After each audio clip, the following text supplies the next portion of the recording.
और चलिए बात मानसून की कर लेते हैं। एक बार फिर से मानसून अपने साथ मुसीबत की वो आफत लाया जिसकी तस्वीरें देखकर डर लगता है। और इसीलिए आने वाले दिनों के लिए सावधान रहिए, सतर्क रहिए, क्योंकि बेईमान मौसम न जाने क्या ठान कर बैठा है। कहीं पहाड़ दरक रहे हैं, कहीं बिल्डिंग गिर रही है और कहीं ट्रक के ट्रक पलट रहे हैं। यानी शहर के शहर सैलाब से बेहाल हैं, मानो आसमान से पानी नहीं आफत बरस रही हो। एमपी से राजस्थान तक बाढ़, हिमाचल के कश्मीर तक हम देख लें तो यहां बाढ़ ही बाढ़ नजर आ रही है। मॉनसून का अगर आगाज ऐसा है तो जरा सोचिए अंजाम क्या होगा।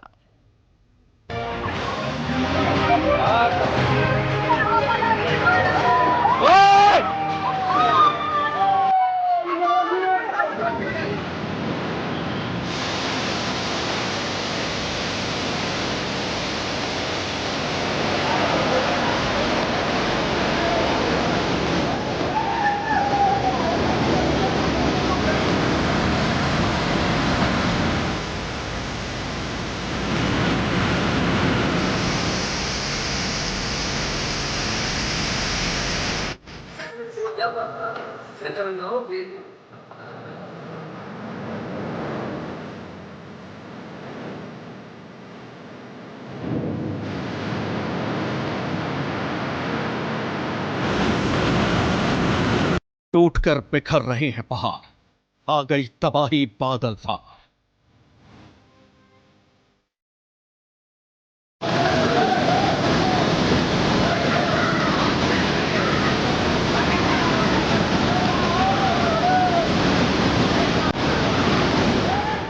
सैलाब की दहशत पर ढह गए मकान, ट्रैक और पुल।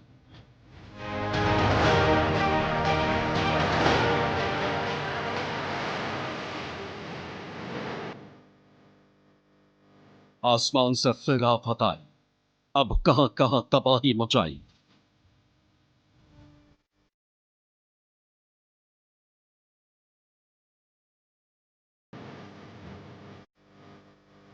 जब आसमान से आफत बरसती है तो कुछ ऐसा नजारा होता है।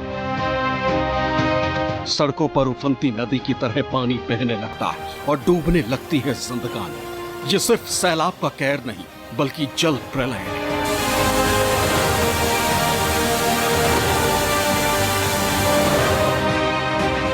सैलाब के तांडव को देखकर ऐसा लग रहा है कि आसमान से बारिश नहीं हुई बल्कि जल दैत्य ने आफत का फव्वारा खोल दिया है।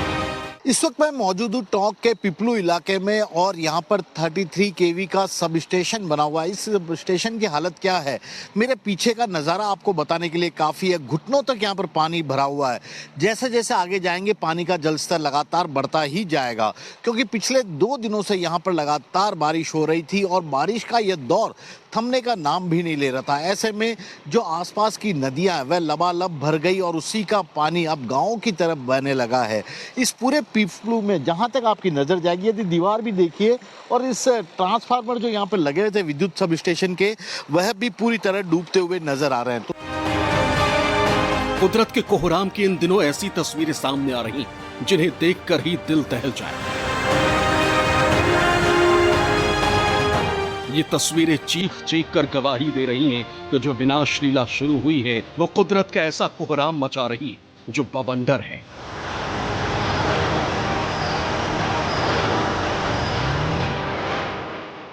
वो मानसून में हर साल दिखाई देने लगा। साफ है, हर दिन जिस तरह का नजारा दिखाकर जलदैत्य अपने जलजले से डरा रहे हैं, वो किसी खतरे की घंटी से कम और कुछ भी नहीं। कुदरत जब क्रोधित होती है तो मंजर ऐसा ही खौफनाक होता है। पेड़ पहाड़ तिनके की तरह बिखर जाते, घर बार मकान कागज की तरह टूट जाते, बह जाते। ऐसे में इंसान की क्या बिसात। बाढ़ और बारिश के प्रकोप से इस वक्त लगभग आधा हिंदुस्तान पस्त है। इस वक्त बारिश का पानी जिंदगानी के लिए खौफ का नया मंजर बन चुका है।